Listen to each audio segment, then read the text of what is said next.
Hello friends, कैसे हो आप सब। तो आज हम जो टॉपिक पढ़ने वाले हैं वो है जल चक्र के बारे में। मैंने आपको लास्ट वीडियो में बताया था कि हम क्या पढ़ेंगे, जहाँ पे मैंने आपको जल के प्रवाह के बारे में बताया था कि कैसे कैसे होता है, साइकिल होती है, वो चलती है। लेकिन उसमें कुछ अवरोध पैदा हमने किए हुए हैं, जिससे की वजह से क्या हो रहा है, जो रिचार्ज होने की दर है जो पानी की, वो दोबारा रिचार्ज होता है ना। जैसे कि हमारा मोबाइल रिचार्ज होता है, एक बार उसकी बैटरी ख़त्म होती है, वैसे ही नेचर का भी है, ठीक है, वाटर का भी है। वो दोबारा से रिचार्ज होता है, फिर दोबारा से वो प्रक्रिया चलती है। लेकिन इसमें अवरोध पैदा कर दिया है हम लोगों ने कि जो पानी है वो ऊपर ही रह जा रहा है, ठीक है, वो धरती के अंदर नहीं जा पा रहा है, ना तो वो साफ़ पानी के रूप में हम इसका इस्तेमाल कर पा रहे हैं, वो सभी पानी वेस्ट हो जा रहा है। जिससे कि जो पानी है, जो साफ़ पानी था, उसको हमने एक तरीके से नालों में बहा दिया है, वो बिल्कुल भी यूज़ करने के लायक नहीं बचा है, ठीक है। तो आज हम पढ़ेंगे जल चक्र के बारे में, उसी के आगे के टॉपिक्स के ऊपर, ठीक है। तो ये पहला टॉपिक है आपका, ठीक है, जल चक्र। इसके बाद हम पढ़ेंगे नाइट्रोजन चक्कर, उसके बाद कार्बन चक्कर पढ़ेंगे। इसमें क्या है, प्रकृति के रूप में होता है जो जल चक्र है, एक होता है प्राकृतिक, एक होता है मानवीय। प्रकृति बेसिकली उपलब्धता जो है उसके आधार पे होता है, जितना हमारे पास पानी अवेलेबल है, जल चक्र उसी के आधार पे होगा। वाष्पीकरण होगा पानी का, वर्षा होगी, जल का जो है अपने मूल स्रोत में वापस जाना होगा। लेकिन जो मूल स्रोत है ना, ये वाला जो इसमें है ना, यहाँ पे प्रॉब्लम हमारी क्रिएट हो रही है कि भाई जो स्रोत थे जहाँ से पानी आ रहा था, वापस नहीं जा पा रहे हैं वहाँ पे, है ना। तो यहाँ से हमारा जो टॉपिक था वो अब स्टार्ट होगा कि भाई मानवीय हस्तक्षेप यहाँ पे आ रहे थे, हम इसको पढ़ेंगे, ठीक है, मानवीय हस्तक्षेप कैसे कैसे होता है। अब क्या है, जो जल है उसका दोहन हो रहा है ना, जो हम डिस्ट्रॉय कर रहे हैं पानी को, वो यहाँ पे आता है। कैसे कैसे कर रहे हैं, एक तो है घरेलू रूप से, एक है औद्योगिकरण के रूप में, ठीक है। कि औद्योगिकरण की वजह से क्या हो रहा है, जो पानी जो था उसका केमिकल में इस्तेमाल करके, केमिकल उसके अंदर मिला के, फिर हम उसको जो है नालों में और जो नदियाँ हैं उसमें बहा रहे हैं। जिससे क्या हो रहा है, जो पानी है, जो साफ पानी था नदियों का, वो भी गंदा हो रहा है, दूषित हो रहा है। और जो बढ़ती जनसंख्या है, ये भी बहुत बड़ा कारण है। जितनी ज़्यादा जनसंख्या बढ़ती है उतना पानी का यूज़ बढ़ता है और उतना ज़्यादा दोहन बढ़ेगा।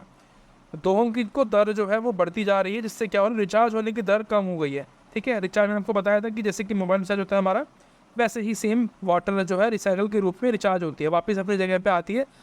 जो जगह पे आने वाला जो प्रोसेस है वो नहीं हो पा रहा है ना। बाकी सब तो काम सही चल रहा है, नेचर अपना काम सही तरीके से कर रहा है, लेकिन हम उसको करने नहीं दे रहे हैं, ठीक है। अब इसमें क्या है, रिचार्ज कैसे नहीं हो रहा है वो, कि भाई भूमि पर जो कंक्रीट है उसका हमने जाल बिछा दिया है। कंक्रीट मतलब जो पक्की सड़कें हैं बनाना, पक्के नाले, पक्की ये सब, वो जितनी भी चीज़ें आपको दिखती है वो पक्की है ना। जिससे कि जो पानी, जो कच्ची ज़मीन थी ना पहले, पानी नीचे जा पा रहा था, वो नहीं जा पा रहा है। तालाब, जो दलदली क्षेत्र हैं, नदियाँ हैं, झीलें हैं, उनको हमने समाप्त कर दिया है।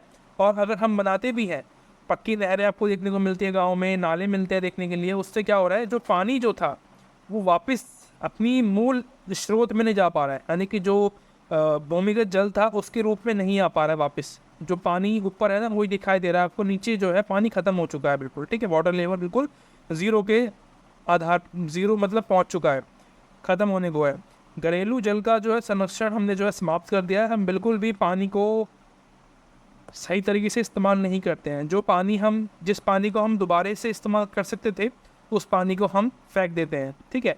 जैसे कि क्या होता है, नॉर्मली अगर हम देखें तो एग्जांपल के लिए, कोई जैसे कि मैं हूँ, वैसे मैं, हम लोग करते नहीं है अपनी फैमिली में, हम लोग क्या है, पानी को बहुत ज़्यादा सेव करते हैं। जो वाटर गंदा हो चुका है, जैसे कि हमने कपड़े धोए पानी में, तो वो पानी ख़राब है, सर्फ का पानी है वो। तो इसमें क्या है, हम लोग क्या करते हैं, उस पानी को हम वॉशरूम में यूज़ करते हैं ना। जैसे कि पानी डालते हैं यहाँ पर उसको साफ़ करने के लिए, सफाई करने के लिए, या उसमें डालने के लिए, ठीक है।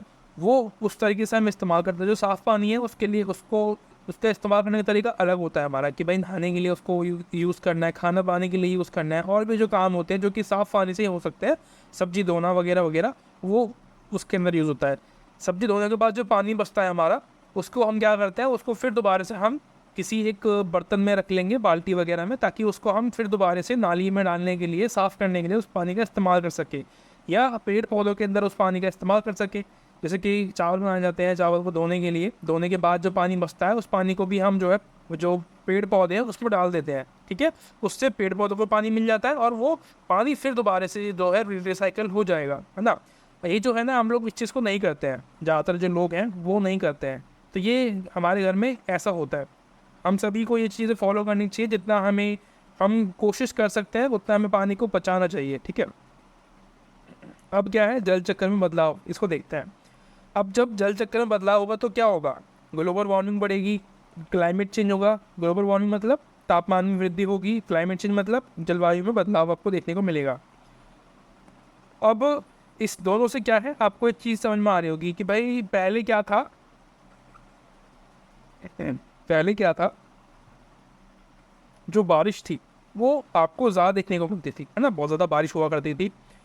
और वर्षा में जो है गैप देखने को मिलता था आपको कि भाई आज बारिश हो गई, ठीक है, कि भाई मॉर्निंग में बारिश हो गई, 1 से 4 घंटे के आसपास में बारिश हुई लगातार, लेकिन तेज़ नहीं हुई। जितनी स्पीड में बारिश होनी चाहिए थी उतनी स्पीड में हुई है, ठीक है, नॉर्मल स्पीड में, जिससे कि जो तापमान है वो एकदम नॉर्मल हो जाए, सही हो जाए, ठंडा हो जाए। लेकिन आज जो गैप आपको देखने को मिलता है वो ना के बराबर है, और वर्षा बहुत ज़्यादा कम होती है और वर्षा बहुत तेज़ होती है आज, ठीक है। पहले क्या है, धीमी वर्षा होती थी, आज तेज़ होती है, कम होती है।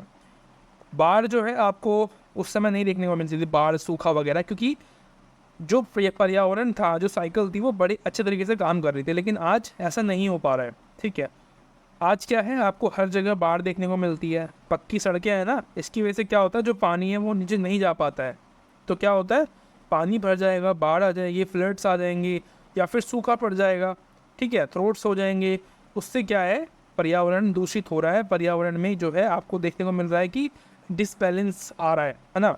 अब जल चक्र में बदलाव से क्या होता है, बादल जो बन रहे थे पहले वो तेज प्रक्रिया से बन रहे हैं आज, ठीक है। पहले जो बादल आराम से बनते थे ना, आज वो बहुत तेज़ी से बनते हैं। हवा की दिशा जो है वो बदल गई है, आज आपको देखने को मिलता है कि जहाँ पहले बारिश होती थी बहुत ज़्यादा, आज बारिश वहाँ पे नहीं होती है, ठीक है, वहाँ पे सूखा मिलता है आपको देखने को मिल लिए। वर्षा की मात्रा जो है वो भी ज़्यादा होने की जगह कम हो गई है ना। जंगल कम हो गए हैं, घास के मैदान कम हो गए हैं, जल स्रोत जो थे वो कम हो गए हैं, है ना। और ग्लेशियर जो है वो तेज़ी से पिघल रही है, जो कि सही होनी चाहिए थी, जिससे क्या पता चलता है, ग्लोबल वार्मिंग बढ़ रही है, गर्म जो है ना, धरती गर्म होती जा रही है, जिसकी वजह से क्या हो रहा है, इससे हमें पता चलता है कि जो जल के जो स्रोत थे वो ख़त्म हो गए हैं। पानी जो कि पहले भूमिगत जल था वो हमारे पर्यावरण को बिल्कुल ताज़ा रखने का काम करता था, नीचे से जो है जो गर्मी है नीचे धरती के अंदर उसको कंट्रोल करने का काम करता था, लेकिन आज वो नहीं हो पा रहा है, ठीक है। और वन तो हमारे है ही नहीं अब, है ना, लगातार जंगल काटे जा रहे हैं, लेकिन उसकी एवज में कोई अन्य जल जो है, मतलब अन्य जो पौधे हैं वो नहीं लगाए जा रहे हैं।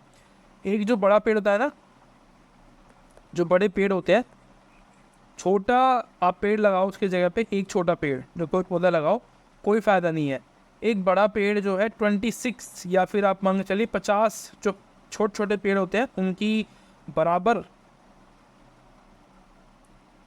जो आपके पर्यावरण है उसको साफ करने का काम करता है, ठीक है।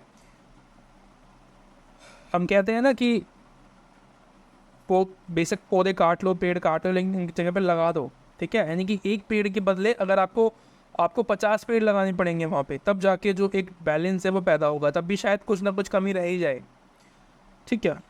आशा करता हूँ ये वीडियो आपको अच्छी लगी होगी। आज का लेक्चर इतना ही था, इतना ही क्या मतलब, काफ़ी कुछ हमने पढ़ लिया आज भी कि भाई जल चक्रण क्या होता है। लास्ट वीडियो में हमने बात की थी, मैंने आपको बता दिया कि हमने जो नाइट्रोजन जो है वो जो जल प्रवाह है वो हमने बात की, इसके बाद हमने जल चक्र पढ़ा।